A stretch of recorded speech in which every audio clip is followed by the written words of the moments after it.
Buenas tardes, bienvenidos a todos a esta primera sesión del día de hoy, que va a versar sobre experiencias y expectativas de las vacunas contra el virus SARS-CoV-2. Bueno, para ello contamos con gente que sabe mucho de esto. Lleva muchos años bregando y muchos años estudiando, y si alguien sabe lo poco que sabemos, son ellos. En primer lugar, Amparo Larrauri, los vamos a presentar, científica titular de OPELES del Centro Nacional de Epidemiología del Instituto Sanitario Carlos III. César Nombela entrará de un momento a otro después de la presentación, que es el catedrático de Microbiología emérito y rector honorario de la Universidad consejero científico de nuestra fundación. Y luego José Antonio Taboada Rodríguez, que es el jefe de servicio de prevención, mi paisano, por cierto, y control de enfermedades transmisibles, que representa a Galicia en la ponencia del programa de vacunas del CISEN. David Moreno se incorporará también, que es el director del Plan Estratégico de Vacunaciones de Andalucía. Y finalmente, Amos José García Rojas, que conocéis todos, que es el presidente de la Asociación Española de Vacunología. Las normas, las de siempre. Tenemos 5 minutos por ponente, con lo cual, después dispondremos de casi media hora, si nos ceñimos al tiempo de cada uno, para poder hacer preguntas y plantear cuestiones. Así que, por orden de presentación, Amparo, tus 5 minutos y te los voy a cronometrar, ¿eh? Muy bien. Muy buenas tardes. Muchas gracias, Ignacio, y gracias a los organizadores por permitirme compartir esta mesa con vosotros. Todos sabemos que desde que apareció este brote nuevo de neumonía en Wuhan en enero, realmente ha sucedido algo que no podíamos esperarnos solamente hace un año, una pandemia de COVID extendida por todo el mundo con unos resultados de muerte realmente sin precedentes hasta este momento. Bien, pues en aquellos momentos yo, desde un punto de vista epidemiológico, tengo que decir que se estableció una estrategia de vigilancia universal para notificar cualquier caso de COVID de cualquier gravedad. Y esto nos dio al final unos sistemas de vigilancia que han sido las principales herramientas para saber cómo ha evolucionado la pandemia. Pero con la perspectiva de un año, ahora vemos que aquella primera ola pandémica que prácticamente paralizó a todo el país, en realidad fue una ola en la que todos los sistemas de salud pública éramos capaces de identificar solamente un 20% aproximadamente de los infectados en España. La situación ha cambiado por completo y ahora hemos asistido a una segunda y una tercera ola de 5 a 7 veces más capacidad diagnóstica, en la que hemos podido ver una realidad mucho más clara de lo que nos está sucediendo, en la que hemos podido establecer mucho mejor cuáles son los indicadores de gravedad, tanto por grupo de edad, por riesgo, y que son muy importantes observaciones a la hora de establecer la estrategia de vacunación. Bien, pues con todas esas variables, en realidad hasta ahora nos hemos ido moviendo para controlar la pandemia solamente con una distensión y un ajuste de las medidas de distanciamiento social y de las medidas no farmacológicas. Pero a partir del 21 de diciembre la situación ha cambiado porque han entrado las vacunas frente a COVID. Unas vacunas que de momento de las que tenemos una información muy relevante y muy alentadora, procedente fundamentalmente de los estudios clínicos que se han realizado con unos niveles y unos patrones de seguridad y de eficacia muy alentadores. Y ahora verdaderamente es cuando tenemos por delante un gran trabajo, ahora es verdaderamente cuando tenemos que estudiar y que aportar datos de cuál es la verdadera efectividad y el impacto de las vacunas en la población española y en la población mundial, en las circunstancias normales de administración, y es en eso en lo que estamos dedicándonos pues muchos de nosotros en este momento. Hasta ahora, desde luego, tenemos las primeras perspectivas también y los primeros datos preliminares indican que estamos ante vacunas con una efectividad bastante importante. Solamente lo podemos saber frente a los grupos recomendados hasta ahora de vacunación, a los grupos que han entrado, los más vulnerables. Los datos de vigilancia están indicando también que la incidencia en los más vulnerables, aquellos que ya se han vacunado, las mayores que están viviendo en residencias, esa incidencia ha disminuido mucho. Así que, bueno, solamente tenemos perspectivas alentadoras a partir de ahora. Y como no me quiero pasar, aquí me quedo. Muchísimas gracias, Amparo. Bueno, lo has fallado. No he tenido tiempo ni de echarte la bronca. Bueno, vamos a seguir ahora con el profesor César Nombela, que aunque ya ha hecho una exposición un poco más extensa de sus puntos de vista en la presentación inicial, le pido a César que nos haga un pequeño resumen que nos coloque al toro en suerte. César, cuando quieras. Y una cosa, por favor, los demás, los que no estéis hablando, poner el micro en silencio para que no entren ruidos de fondo. César, cuando quieras, tus 5 minutos. Sí. Bueno, creo que me van a sobrar porque ya empleé uno más de los que tenía en el momento anterior. Y cuando se ha abierto esta sesión, por alguna razón misteriosa, yo no lograba entrar, aunque me decían que debía estar entrando, con lo cual no he podido oír prácticamente de lo que ha dicho Amparo casi nada. Pero realmente lo que yo creo que hay que seguir resaltando es que ha surgido una epidemia que ha llegado a pandemia. Podemos analizar mucho y se seguirá analizando. Estamos esperando, por ejemplo, que la OMS produzca ese informe que prometió y para el cual desplazó a un conjunto de expertos que iban a examinar in situ y no se ha hecho. Por tanto, esta situación de epidemias que llegan a pandemias se nos vuelve a manifestar como un peligro permanente. Yo he procurado leer mucho a los más expertos en coronavirus y en lo que es su análisis de qué es lo que ha podido determinar. Indudablemente concurren muchas circunstancias, se habla de cambios ambientales, de cambios en la propia sociedad, en las costumbres, etcétera, de manera que efectivamente, pues en determinadas circunstancias, unos equilibrios que funcionaban y que habían evitado que surgieran estos nuevos coronavirus tan patógenos como este, porque curiosamente yo a veces con miedo de que se me acuse de estar favoreciendo las teorías de la conspiración, digo que este virus, si lo inventan adrede para mal, no le sale tan bien.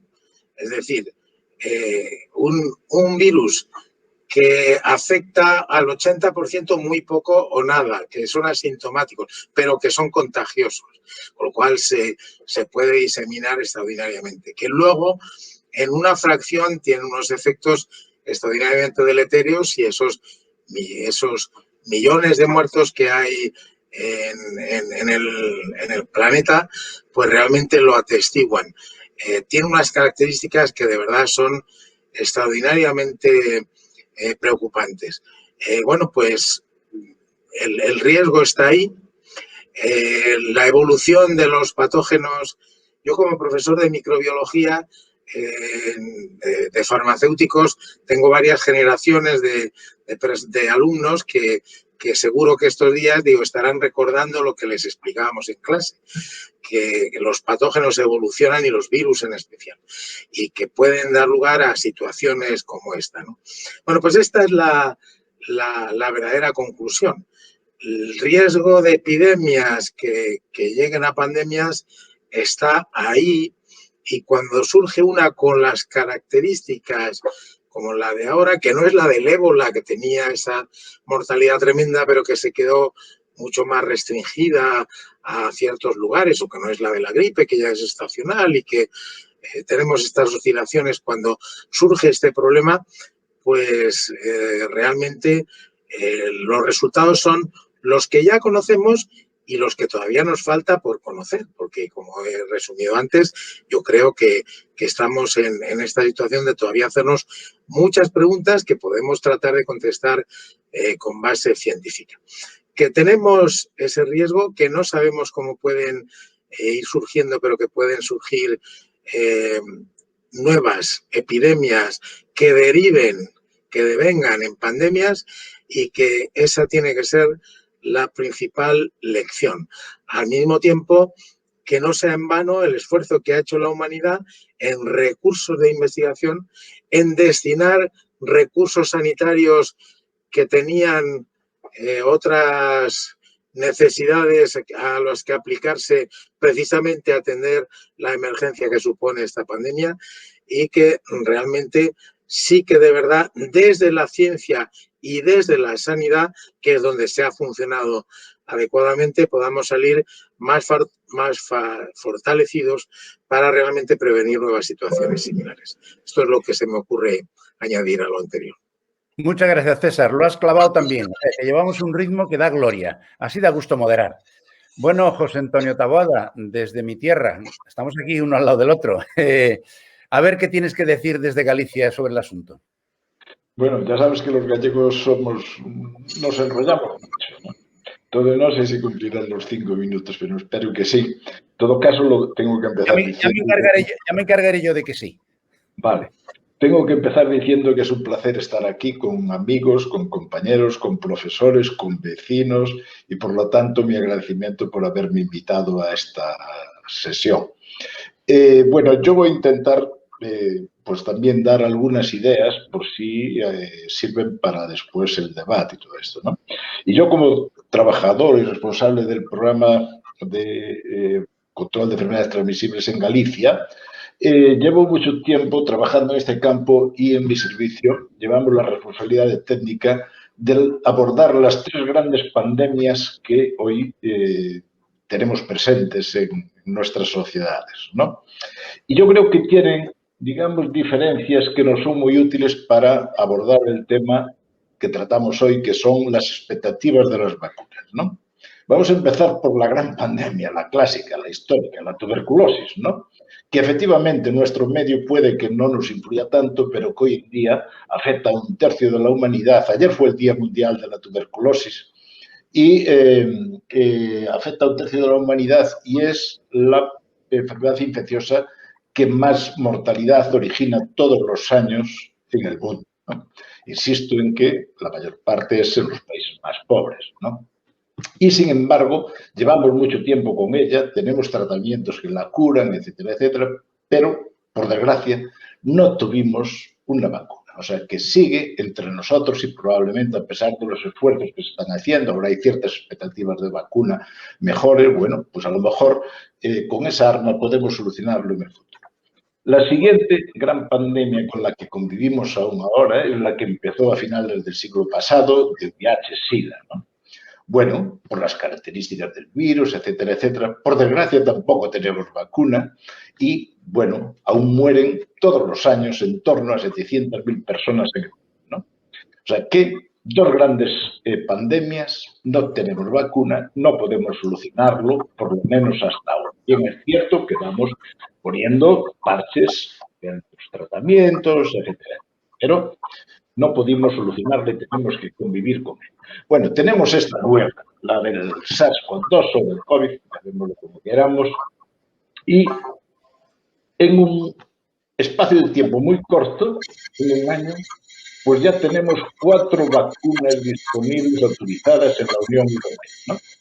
Y yo entiendo y pienso que verdaderamente podremos, en un plazo muy corto de tiempo, abordar o controlar este problema, y, sin duda, en mi opinión, ahí va a estar gran parte de la solución, en las vacunas, ¿no? Cuando apareció, hace un año, un poquito más, verdaderamente yo entiendo que nos encontró totalmente desprevenidos. Mucha gente que trabajamos en salud pública, fundamentalmente en el campo de las vacunas, veníamos alertando de que teníamos que prepararnos para esta pandemia, pero en la realidad no lo hicimos. Bien, es cierto que la OMS tiene un plan de pandemias, pero es un plan plano, un plan de grandes intenciones, pero de pocos recursos, de pocas concreciones, etcétera, ¿no? Y nos encontró totalmente desprevenidos, ¿no? También es cierto que nosotros, o por lo menos yo personalmente, pensaba que esta pandemia vendría por una nueva cepa de la gripe. Bueno, nos apareció el coronavirus, pero los resultados pues, son muy similares, ¿no? O sea que nos encontró sin los recursos necesarios para afrontarla de forma eficaz. Como consecuencia, hubo mucho sufrimiento, hubo problemas sociales, hubo problemas en el sistema sanitario que en muchos casos se vivió casi como una situación de colapso, pero aún así la respuesta que dimos, en mi opinión, también fue excelente. Y ahora la respuesta de las vacunas para centrarnos en el tema que vamos a abordar. Pues en un año, pues fuimos capaces de, primero, que los, digamos, investigadores y elaboradores de vacunas, la investigación, las grandes empresas, bueno, pues elaboraron más de 200 prototipos, de los cuales muchos fructificaron. En este momento, insisto, ya tenemos 4 vacunas autorizadas en el Estado español, perdón, en el Estado español también, pero en Europa, y llevamos 3 meses vacunando. O sea que primero la respuesta por parte de las empresas fue excelente y además por parte de las autoridades reguladoras también se aceleró mucho todos los procesos, de forma que fuimos capaces de ponerla a disposición de la sociedad, ¿no?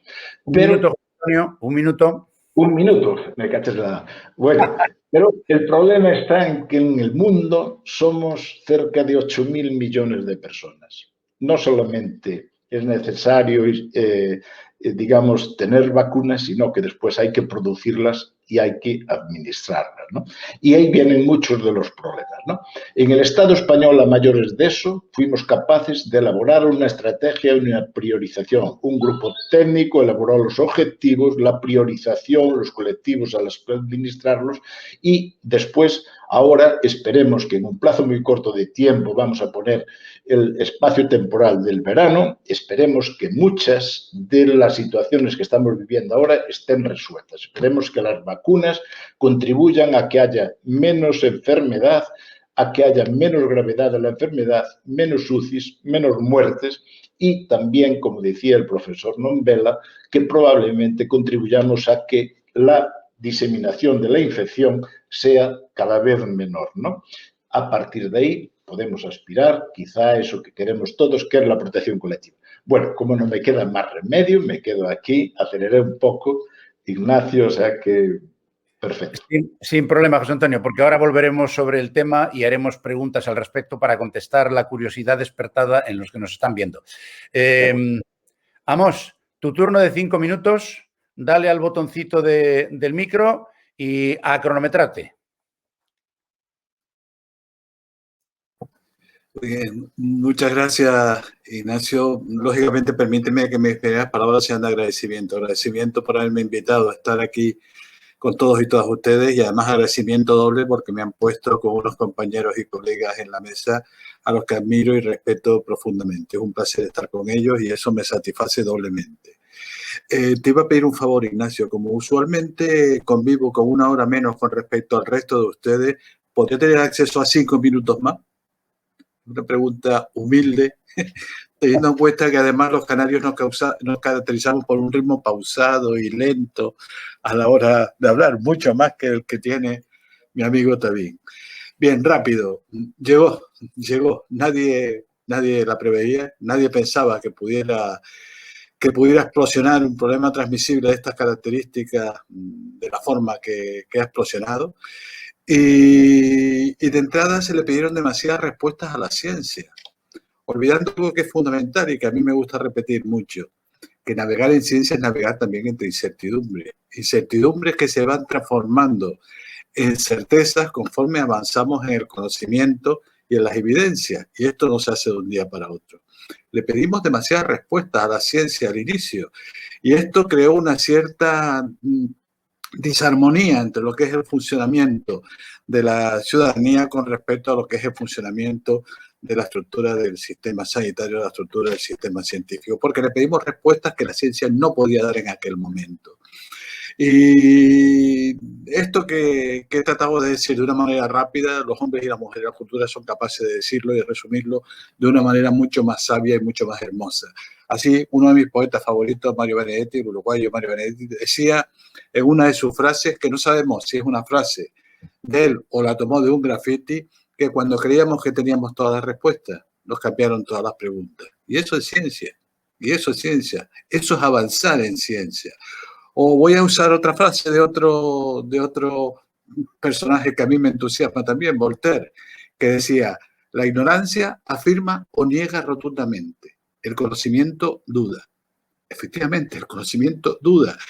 Y de esa perspectiva, cuando nos surgió, nos encontramos ante un problema transmisible que todos pensábamos como Tavín, que era razonable, que se pudiera predecir, pero lo asociamos más al virus de la gripe que a otro microorganismo, como la realidad nos ha demostrado que ha sido el que ha desencadenado la pandemia.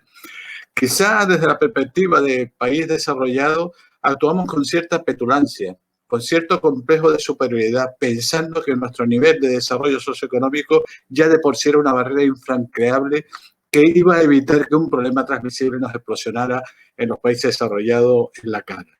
Olvidando algo que es fundamental, y es que frente a las enfermedades transmisibles nunca podemos bajar la guardia, que no le podemos poner puertas al campo en un mundo globalizado. Y claro que nos llegó el problema, y claro que nos explosionó, y nos cogió con la guardia baja.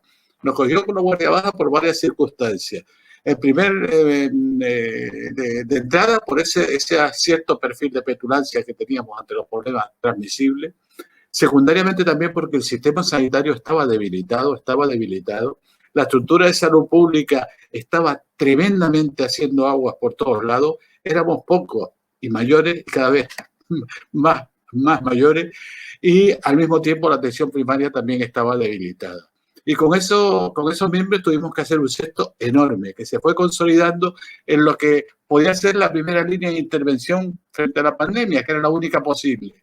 Que como dijo Amparo Larrauri, Amparo se tenía que caracterizar por la creación de un sistema de vigilancia potente que nos permitiera identificar el SARS-CoV-2 en sus diferentes variables, ya sean casos graves como casos no graves, y al mismo tiempo ir consolidando una serie de medidas que nos permitieran convivir con el virus, es decir, tener una actitud pasiva ante el problema, vigilancia y convivir con el virus. ¿Y cómo se caracterizaban las medidas pasivas de convivencia con el virus? Pues básicamente tomando decisiones desde el ámbito de la autoridad sanitaria que se consolidaran en forma de medidas drásticas que evitaran los contagios y recomendando a la ciudadanía los elementos clásicos de toda la vida de contención de los procesos transmisibles que se transmiten de manera similar al SARS-CoV-2. Mascarilla, lavado de manos, distancia física, etcétera, etcétera.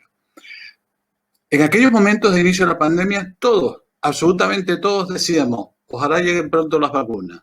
Las vacunas han llegado un año después y algunos empiezan a decir, es que han llegado demasiado pronto. Bien, en este contexto, yo es como me quiero situar para el final de la charla. Las vacunas no han llegado demasiado pronto. Eso no es un demérito.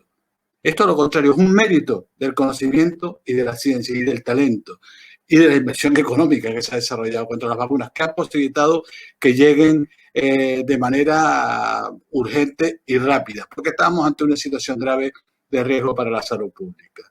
Y frente a lo que va a suponer el desarrollar una estrategia de vacunación que es extremadamente compleja y difícil, recordar dos elementos fundamentales que deben reforzar el discurso de las vacunas en la opinión pública y en el resto de la estructura del sistema sanitario.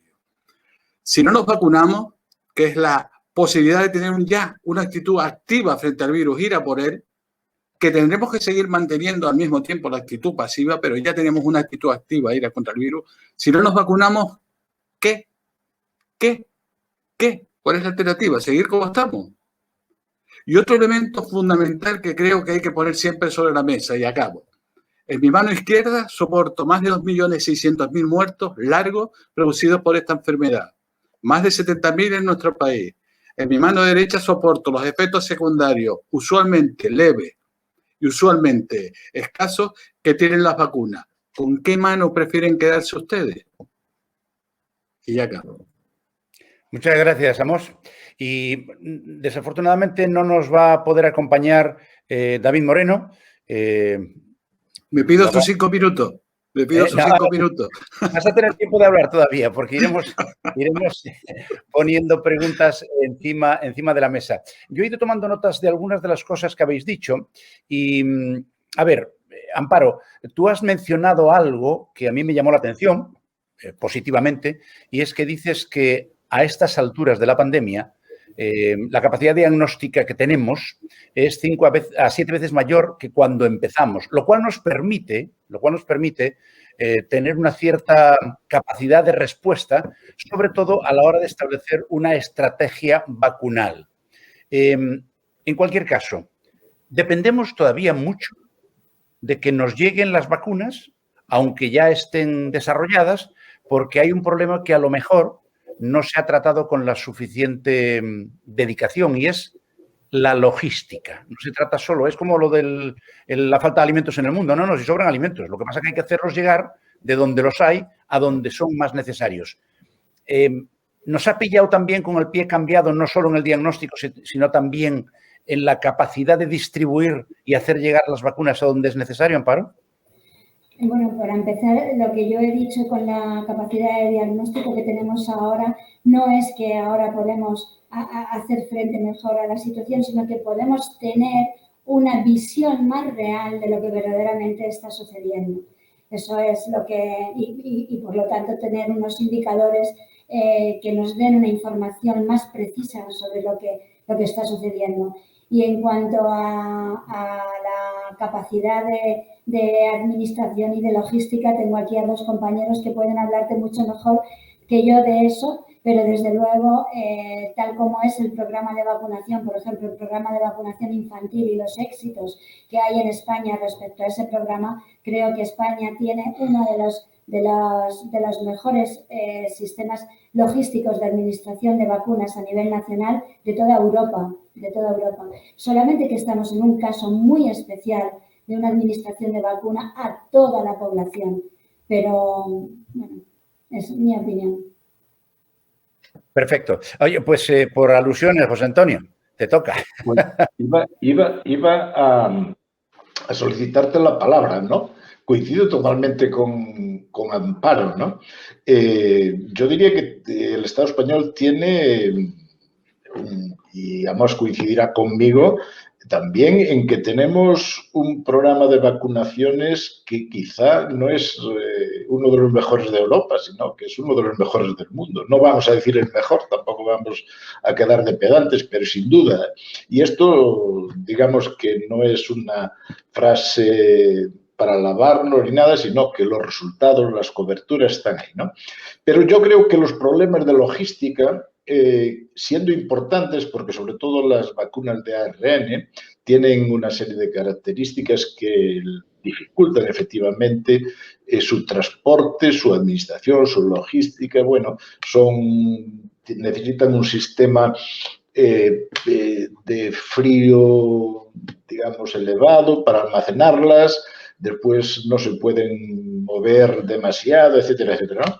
Pero yo creo que eso no es un problema para el Estado español. De hecho, no lo fue. O sea, las estamos administrando todas y muy bien, ¿no? Pero sin duda es un problema para otros países, para los países que no tienen esos recursos, para los países en vías de desarrollo. Y este problema, como todas las pandemias que son, yo diría que como casi todos los problemas a nivel mundial, bueno, pues la solución viene en el entorno global. Nosotros podemos mejorar, podemos avanzar, podemos tener unas situaciones mejores, pero para la solución definitiva tiene que ser una solución a todos los niveles, ¿no? Y sin duda para nosotros puede que no sea un problema la logística, dificulta sin duda su administración, eso está claro, pero en otros países sí, en otros países yo creo que efectivamente puede, hasta que vengan nuevas vacunas con unas características diferentes, entonces sí que dificultará mucho su administración. por desgracia ya no les llega, ¿no? Sí. Yo también estoy de acuerdo con Amparo y con José Antonio. No es un problema de logística, es un problema de complejidad. Estamos ante una campaña de vacunación que va a requerir hacer algo que no hemos hecho nunca, es vacunar a muchísima gente en el periodo de tiempo más corto posible. Además, con unas vacunas que, como ha dicho también, tienen un cierto perfil de complejidad de gestión de las mismas, ¿no? Por las temperaturas de conservación, etcétera, etcétera. Y además yo añado otro factor, que en muchas ocasiones se trata de ir a vacunar donde está el usuario, no que el usuario venga a vacunarse, y eso enlentece el ritmo, evidentemente. Pero yo creo que el músculo del sistema, el músculo puesto sobre la mesa por parte de los profesionales sanitarios ha posibilitado que prácticamente se hayan estado poniendo todas las vacunas que hemos estado recibiendo. El músculo ha estado funcionando. Pero claro, para que ese músculo se contraiga y se dilate, necesita un estímulo, y el estímulo son las vacunas. Y ahí es donde ha estado la gran debilidad, que las vacunas no nos han llegado en los ritmos que estaban previstos, planificados, programados e incluso contratados. Y ahí es donde hemos tenido la mayor dificultad para ir más rápido en los tiempos de la vacunación. No es por culpa del sistema, no es por culpa de los profesionales, es fundamentalmente porque no nos han llegado las vacunas en los ritmos adecuados. Posiblemente por un exceso de confianza por parte de los mismos productores de vacunas, de pensar que su capacidad productiva iba a estar por encima de la que realmente ha demostrado ser. Y yo también diría que por defectos de la Unión Europea en todo el ejercicio de gestión que ha llevado con los productores de vacunas, ¿no? Yo creo que ha habido algunas debilidades, en ocasiones se ha pecado de ingenuidad, se ha pecado de creer que lo que se estaba gestionando era otra cosa, y eso ha creado también dificultades. Pero repito, lo fundamental es que no lleguen vacunas, porque como nos vayan llegando vacunas, se va a vacunar mucho y bien. César, estamos hablando de vacunas y seguiremos otra vez con ellas, pero ¿y qué pasa? ¿Dónde estamos, hasta donde tú conoces, en la búsqueda de un remedio? Es decir, de algo que sea un medicamento que sea capaz de cargarse el virus. ¿Cómo estamos? Porque hasta ahora... La verdad es que si las vacunas han sido un verdadero milagro, porque puede uno constatar agente patógeno descubierto. ¿Cuándo hubo vacuna? 30 años, 40, 80, 20. En menos de un año se descubre la gente y hay vacunas. Hay otros retos, que es vacunar a todo el mundo. De repente todos somos, el 100% de la humanidad es el demandante. Pero la pregunta es también si las otras terapias, la terapia curativa y que se pueda emplear incluso con carácter preventiva, no se ha ralentizado. La verdad es que si uno visita la página de ensayos clínicos que recoge los ensayos clínicos reglados en prácticamente todo el mundo, pues ha podido encontrar miles, literalmente, miles de ensayos. Están incluidos también los de las vacunas o ciertas terapias de inmunidad. Por cierto, cuando hablaba José Antonio de la vacuna de la tuberculosis, me vino a la mente que hay bastantes ensayos, como sabréis, que pretenden con la BCG tratar de vacunar a personal sanitario por ver si con esto se previene la COVID. Lo que ha hecho que el stock de BCG disponible se haya reducido a mínimos, a ver si llega esa vacuna que se fabricará en Galicia, como es la de Carlos Martín, que yo creo que es muy prometedora, pero claro, como todo con las micobacterias, todo es muchísimo más lento. Pero bueno, terapias. ¿Cuál es el problema? Pues quizá los ensayos todavía no han profundizado en el problema principal, que es disponer de antivíricos eficaces que eviten el progreso de la infección desde el primer momento y que se puedan aplicar con esa eficacia. Es verdad que el componente ese de individualidad que tratábamos el otro día en la presentación del libro que hizo la Fundación Bamber sobre la nueva medicina, ese componente de individualidad aquí está jugando y nos encontramos con que ciertos polimorfismos, pues parece que predispone más. Empezando por el polimorfismo fundamental, que es el sexo. Si realmente afecta más a hombres que mujeres, esa individualidad pues está pesando mucho. Pero necesitaríamos que más agentes antivíricos, porque es que además aquí hay otra estrategia que es bastante novedosa. Se están buscando que reposicionar también medicamentos y moléculas que ya existan, no solo para ir contra el virus, sino para ir contra la multiplicación del virus en las células. El producto de Farmamar, la aplidina, un antitumoral que a muy bajas concentraciones inhibe la iniciación de la síntesis de proteínas en la célula hospedadora y por tanto el virus no se multiplica y parece tener un buen efecto. Y hay un elenco de posibilidades, tanto interferir directamente con la multiplicación del virus.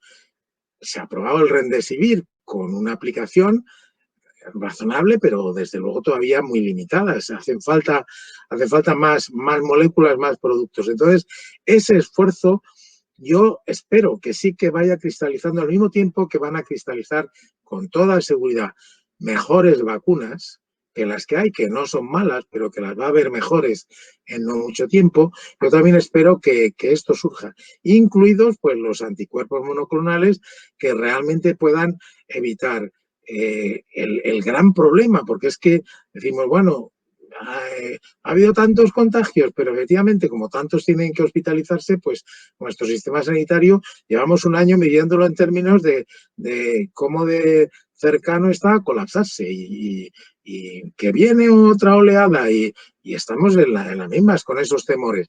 Yo creo que hacen falta esos tratamientos.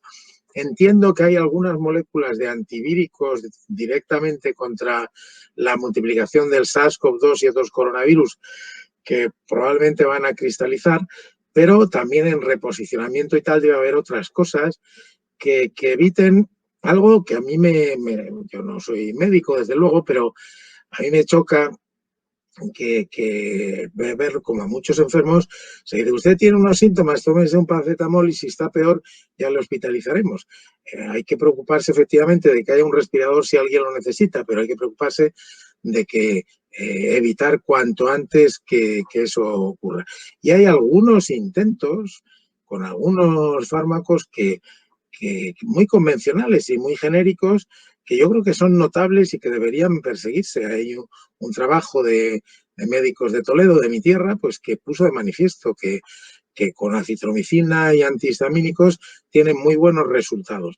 Ese tipo de ensayos reglados que demuestren, porque ese es el patrón oro que necesitamos, que demuestren que eso es eficaz, yo creo que debe avanzar y debemos perseguir, y el sistema hablo en general de todo el mundo, llegar pronto a pensar que podemos tener un tratamiento que evite la evolución de la enfermedad en la inmensa mayoría de los enfermos.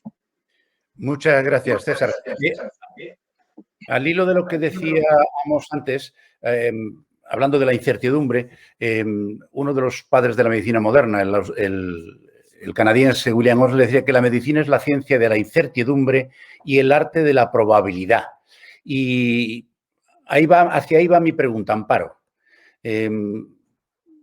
¿Estamos de verdad aprendiendo algo de esto que nos ha pasado que podamos utilizar de manera adecuada y más rápida ante otras posibles llegadas de pandemias o de epidemias si la cosa está más reducida? Porque me da la sensación que estamos dando un poco palos de ciego. Si nosotros, la parte de la ciencia, damos palos de ciego y no lo comunicamos adecuadamente, pues la población, que ya está un poco harta cuando lleva con todas estas medidas más de un año, tiende ya a no hacer el seguimiento terapéutico adecuado. Y empiezan a aparecer gentes que dicen, no, yo no me vacuno o yo no quiero ponerme esta porque he leído que no sé qué.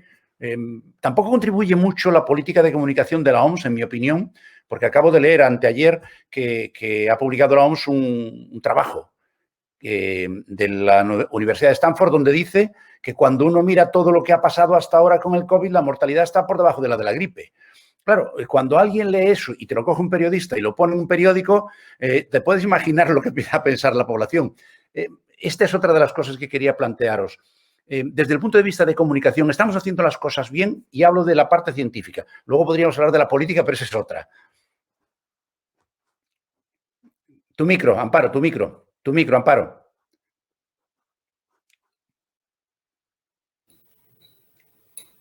Hemos asistido en esta pandemia sin precedentes a una invasión de información a un ritmo vertiginoso, una información procedente de distintos sitios, muy diferentes los sitios. Una información de la comunidad científica que desde luego, bueno, cuando ahora se mira también con esa perspectiva que decíamos, que a los 9 días de haber identificado un nuevo virus que era el responsable de la epidemia, del brote de neumonía en aquella ciudad china, ya sepamos todas las características de su genoma, eso es algo increíble. O sea, y a partir de ahí, la secuencia de acontecimientos y de informaciones científicas relevantes ha sido muy, muy importante, muy importante.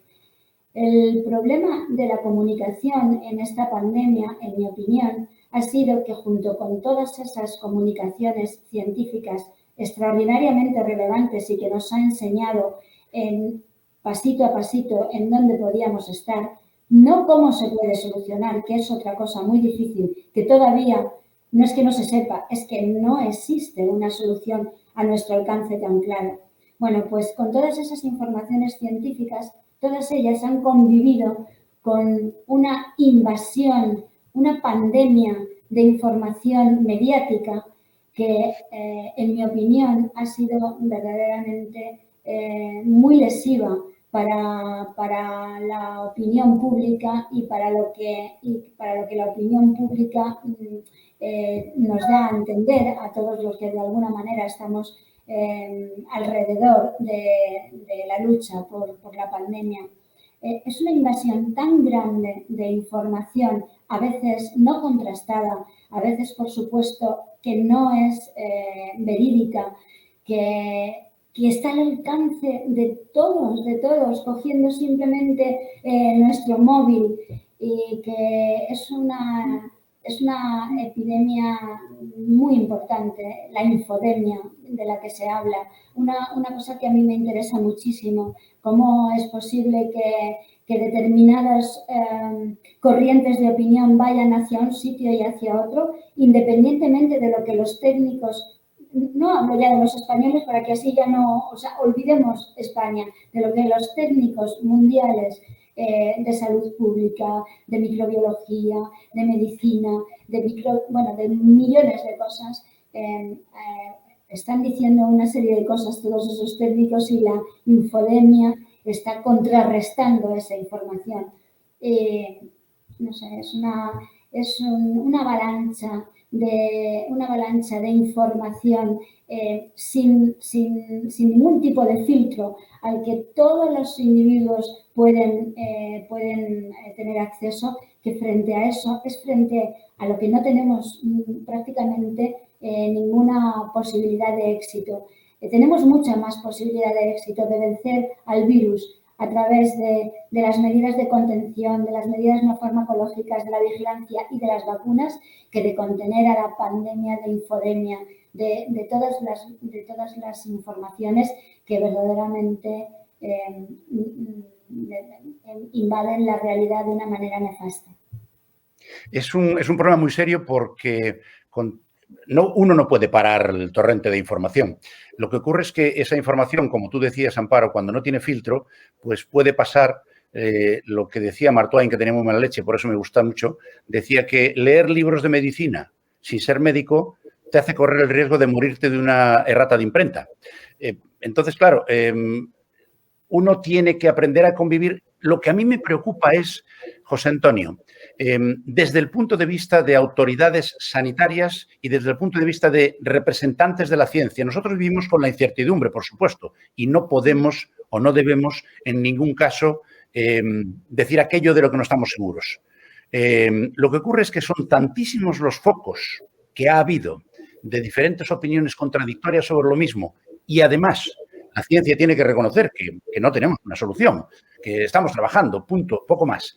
Que ahora hay un desconcierto generalizado que provoca que seguramente algunas de las medidas que tratemos de poner en marcha, la población esté reticente y con razón. Dale al micro, dale al micro. Perdón, estoy de acuerdo. Y estoy de acuerdo con Amparo, con César y seguramente Amos también está de acuerdo con nosotros, ¿no? El mundo científico hizo grandes avances en esto y en general, ¿no? Sin duda. También nos quedan, pues, muchos pasos para dar, muchos incertidumbres, muchas faltas de soluciones que estamos buscando, ¿no? Pero lo que tiene que hacer siempre es ser objetivo, ¿no? Basarse precisamente en la ciencia, en la evidencia. Y eso lo tiene que transmitir así, eso es cierto, ¿no? Pero lo que sí es cierto es que en nuestras escuelas, en nuestras universidades, en nuestra formación, hay un déficit muy grande que tuvimos hasta ahora, que es la comunicación, ¿no? Podremos saber mucho, pero lo que sí es cierto es que donde tenemos un campo inmenso a mejorar es en cómo transmitimos nuestros mensajes a la sociedad. Y aún con eso no será suficiente, porque hoy en día pues hay influencias por todos los lados. Pero sí es cierto que ahí radica mucho de la seguridad y de los mensajes que tenemos que dar a nuestra población, ¿no? Y es cierto, las incertidumbres las hay, las tenemos, decía, me parece que Amos al principio, las tenemos nosotros mismos. Cuando estamos discutiendo entre nosotros cómo utilizar un medicamento, cómo utilizar una vacuna, pues tenemos efectivamente pues muchas dudas. Oye, pues cómo la manejamos, a dónde, a qué población, etcétera, etcétera, ¿no? Bueno, yo creo que ahí hay algo que es obligado, que es lo que antes dijimos, la objetividad. O sea, siempre dar mensajes, ciertos mensajes, en base a lo que conocemos, a lo que la ciencia nos puso en nuestras manos, ¿no? Y a partir de ahí no excedernos. Pero aún así tenemos mucho campo para avanzar en que esas incertidumbres que tenemos nosotros, no trasladarlas y no aumentarlas a la sociedad. Eso sin duda, eso sin duda. Amos, ¿estás de acuerdo con lo que se ha dicho hasta aquí? Porque yo tengo la sensación, cuando veo las personas responsables, en el caso de las autoridades sanitarias, con excepciones muy honrosas, que probablemente con la mejor de las voluntades, al final lo que transmiten es más inseguridad que seguridad. Y además contamos con un elemento tremendamente difícil de manejar, y es que se trata de refutar con razones percepciones que están basadas en sentimientos. Y yo no sé cómo seríamos capaces de poder hacer eso de manera adecuada. Lo que es obvio es que hasta ahora no se ha hecho adecuadamente. Hablo naturalmente en el caso de España. Supongo que algo similar habrá pasado en otros países. ¿Qué deberíamos hacer? Porque lo que no podemos es permitir que la gente pierda la fe en la ciencia, porque entonces no les queda otra. Dale al micro, dale al micro. Desde luego no les queda otra. Evidentemente no es fácil y posiblemente todos los que trabajamos en el campo del conocimiento echemos en falta la capacidad de comunicar con certeza un discurso sincero, honesto y claro que llegue a la ciudadanía. Eso no es fácil y no estamos adiestrados en esa faceta. Y es fundamental porque uno de los elementos que yo creo que configuran a deteriorar el mensaje que llega a la ciudadanía es el que emite el mensaje. El que emite el mensaje en ocasiones no tiene la credibilidad suficiente para generar adherencia a ese mensaje por parte de la ciudadanía que se está recibiendo. Y eso es un elemento fundamental. No es lo mismo que un determinado mensaje lo dé un científico de peso que lo dé un político de la oposición o del gobierno.